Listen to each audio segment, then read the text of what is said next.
Las organizaciones criminales transnacionales, es decir, las que tienen un alcance más allá de nuestras fronteras,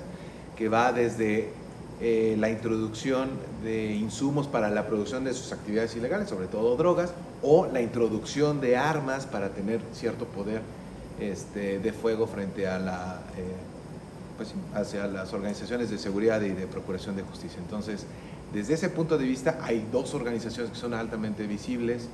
y que han sido ampliamente comentadas, sobre todo en la parte del Bajío y en el Pacífico mexicano. Entonces, esas dos organizaciones son las que tienen esos componentes. Son las organizaciones criminales que tienen un corte de transnacionalidad y que están asentadas en el Bajío,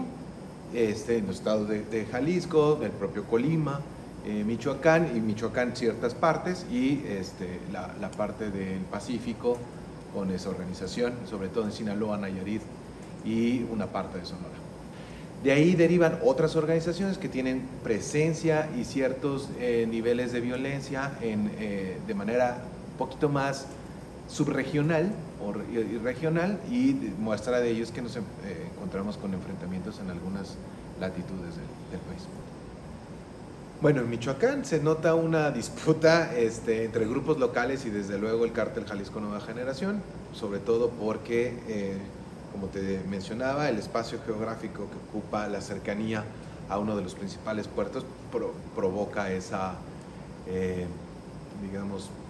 esa disputa entre grupos, sobre todo frente a si tienes cruzas con los datos de incremento en la producción de este tipo de drogas, que sus insumos son importados o llegan a nuestro país a partir de estos puertos. Evidentemente es un lugar de disputa entre organizaciones criminales. Oaxaca y Chiapas, vemos, sobre todo en Chiapas, hace unos meses se observó una violencia pues relevante en algunos municipios con la llegada de algunos grupos afines a esta organización y con grupos digamos locales dedicados más al tema de tráfico en menor escala, y como te decía, ahora el otro brazo de ruta desde Sudamérica, ahora diríamos la ruta del Pacífico, ya sea marítimo o aéreo, uno de los lugares donde se tiene registrado mayor número de incautaciones en volumen, no así en número, son el estado de Chiapas y Oaxaca, las costas. Golfos y Zetas, fíjate que esa región ha tenido también unas transformaciones muy interesantes con el propio Cártel del Noreste, con las recientes detenciones de su líder y bueno, pues su envío a los Estados Unidos. Mantiene las particularidades de una zona fronteriza muy dinámica, sobre todo aprovechando el comercio, como hablábamos de esta parte del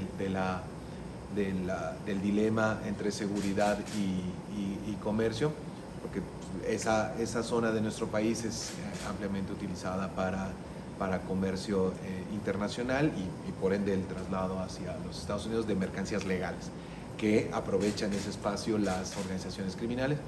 pero sobre todo también las hemos visto relacionadas con temas sobre todo de